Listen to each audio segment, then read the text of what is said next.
ஜடாமுடியில் சூலமேந்தி ஆடுகின்ற என் சிவா விடாது வேண்டும் உந்தன் பக்தன் வார்த்தை என்று கேட்கவா பராரி கோலம் சூடி நின்று ஆடும் தில்லை நாதனை கடைக்கண் பார்க்க தொல்லை எல்லாம் எம்மை விட்டு போகுமே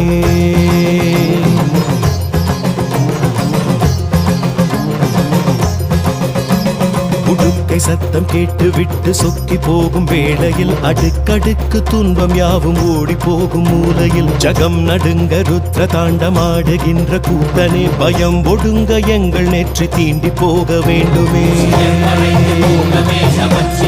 வாழ்கவே